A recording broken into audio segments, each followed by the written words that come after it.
Namaste, Pranam, meditation on the Bhagavad Gita. Om Parthaya Pratibodhitam Bhagavata Narayanena Swayam Vyasena Grathitam Purana Munina Madhye Mahabharatam Advaitamritavarshinim Bhagavatim Ashtadashadhyayinim Ambatvam Anusandadhami Bhagavad Gite Bhavatveshinim.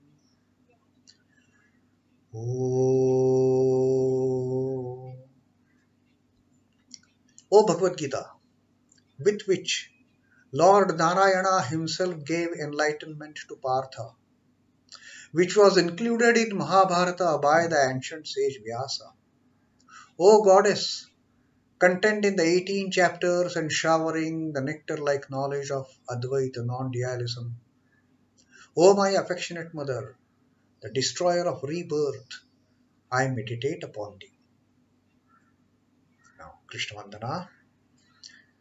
Vasudeva Sutam Devam Kansachanuramardanam Devakim Paramanandam Krishnam Vande Jagadguru. O son of Vasudeva, the slayer of Kansa and Chanur, extreme delight for Mother Devaki.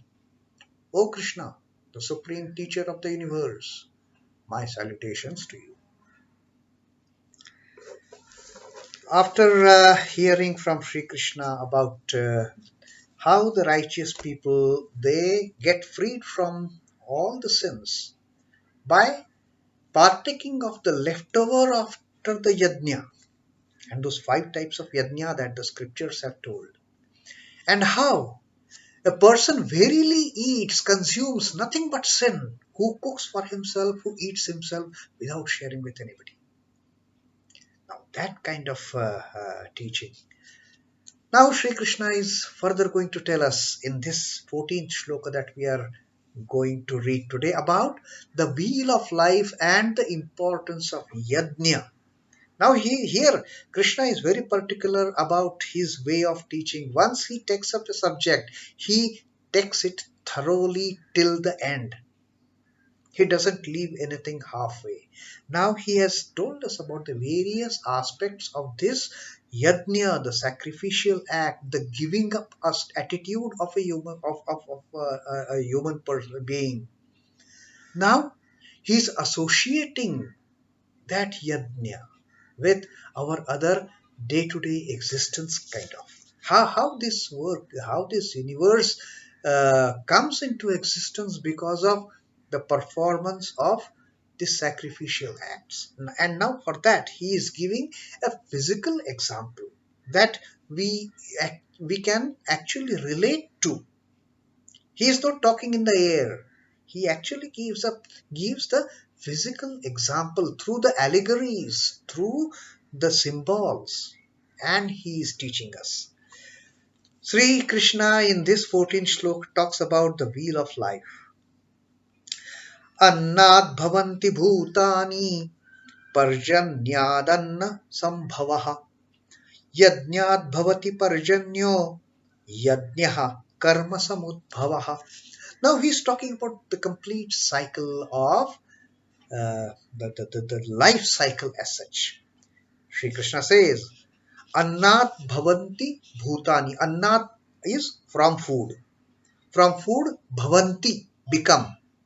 What? Bhūtāni. All this animate world, animate universe, all the life forms that we see in this world, they are brought out from the food. Food is the basic thing. If there is no food, there won't be any living beings. Even the tiniest of the microorganisms, single cellular animal, also requires food. Not a single animal form, whether unicellular or multicellular, like the elephants or the largest forms. Everybody depends upon food. So from food become the bhūtāni, all the animate world. And from where does this food come? This food comes from parjanyād anna-sambhavaḥ. Parjanya is rains. From the rains become anna, the food. So, without irrigation, without water, there won't be any crops. We won't get any food. And if there is no greenery, there is no plant life, there is no food, there is no the bhuta, the living beings cannot get any food if there is no rains. So from food come the living beings. From rain comes the food. And from where does rain come? Sri Krishna tells that answer also. Yajñād bhavati parjanyo. From the sacrifices come the rains. Rains come as a result of sacrifices. Now here Sri Krishna is actually giving the example of physical sacrificial act being done, all that homa, and they are putting all those burning elements to that. They will put wood, they will put ghee, they will put parched rice, and they will allow that fire to burn profusely. The smoke will go up in the sky. It will hit the clouds. The clouds will burst and it will rain. From the rain come our food, and because of that food we survive. Therefore Sri Krishna says this is the entire cycle, the gamut of life cycle. It starts with the act of yajna, then the rains, then the food, then the living beings. And yajna comes from where? Sri Krishna doesn't leave that particular doubt also unanswered. Therefore, Sri Krishna says, yajñaḥ karma-samudbhavaḥ. And this yajna, this act of sacrifices, is born of karma. So, karma is the ultimate basic for everything in this life. From karma, we start performing the karma of yajna. That is the basic karma. The concept of karma induces us to perform sacrificial act. Concept of action induces to perform the sacrificial acts, the acts of giving up. It might be physically in the form of those yajna yaga that rishi munis they used to do in the olden ages. But in reality, even today we are performing yajna. Although may not be in that fashion that was being conducted in those Treta Yuga and Sat Yuga and all those. But we are performing yajna, we are performing sacrificial acts, which is in turn giving rise to parjanya, to doing something, showering something good. From that parjanya comes out the nourishment in the form of food. It could be in the form of actual physical foods of dal, roti, mach, and all those things. Or it could be nourishment to our mind, to our soul. And with that nourishment, finally come out the beings, the bhūtāni, the living beings, the selves, they come out. So that is the entire gamut of cycle that Sri Krishna has explained in this shloka of the wheel of life. From karma, the sacrificial act.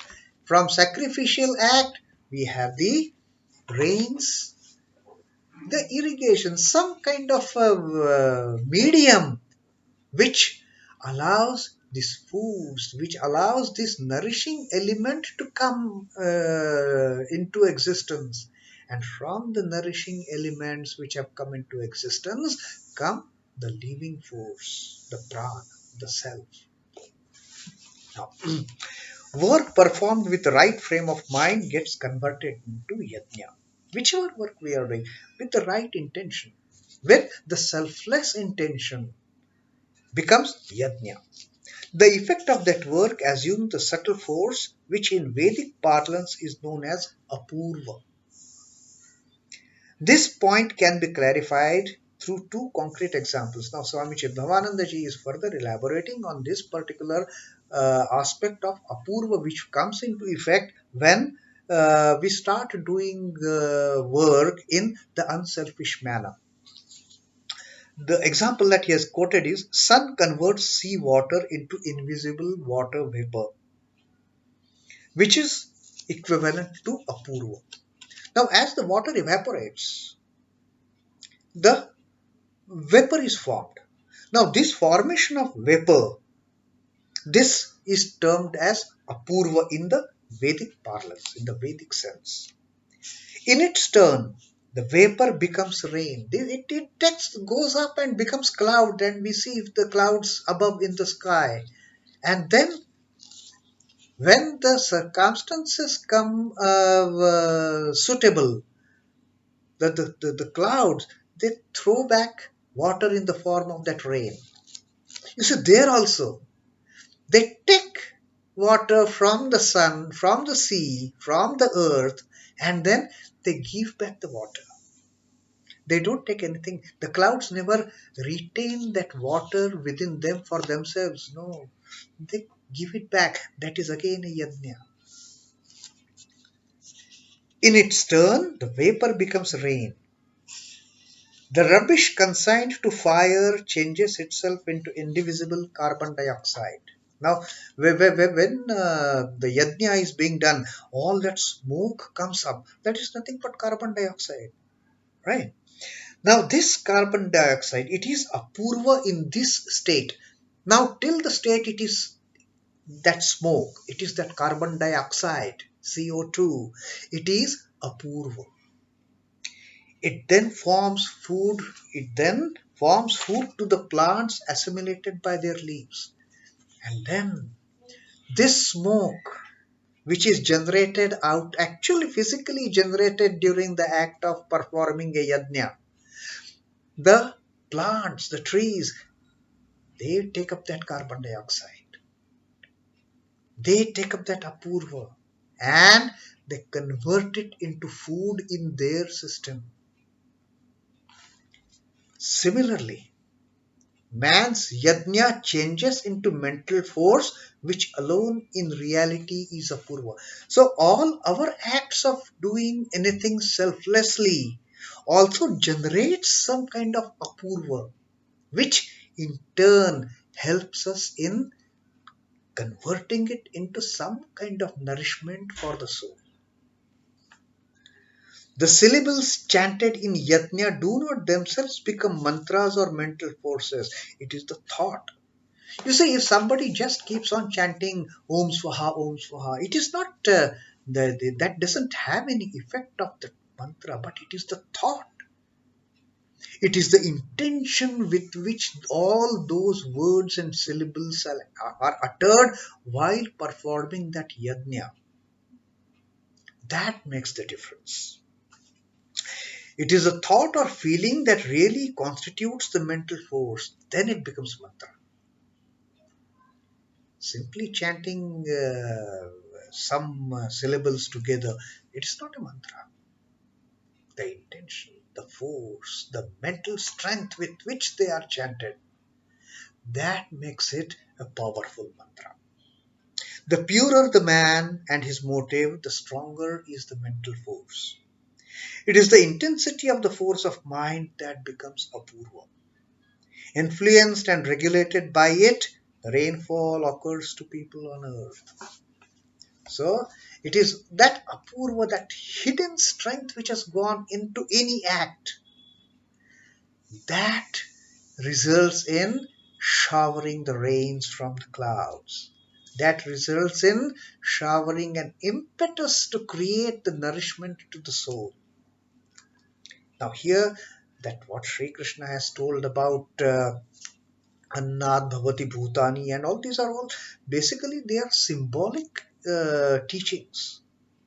From food come into effect the living beings, from rains come into effect the food, and from yajña come into effect the rains, and from karma come into effect the yajña. So this entire cycle, although it might be symbolic, Sri Krishna has explained a great truth in the form of these symbols. And then the production of grains of food depends on availability of water caused by rain, and that entire cycle Sri Krishna has explained to Arjuna and to us. Now that the beings, all the living beings, they ultimately they survive on the food. That is the basic concept of Sri Krishna's teaching in this particular shloka, 14th shloka of the Karma Yoga. So it is again the karma which is the starting point. Karma induces us getting into the act of performing sacrificial acts, the act of giving up, the act of renunciation, the act of tyaga. And then that act of tyaga, that yajna, that results in having the shower of the rains. The rains in turn, they effect in producing the food. And from food is produced all these living forms. So it is basically the karma. And Sri Krishna, as this karma yoga, is going to tell us greatly about karma, karma, karma. Whether it is in the form of yajna, in the form of sacrificial act, in the form of giving up, whatever it is all karma. So that is about the 14th shlok of Karma Yoga of Srimad Bhagavad Gita. Om Namo Bhagavate Vasudevaya. Sri Krishna Arpanamastu. Jai Sri Ramakrishna. Jai Thakur. Jai Swamiji.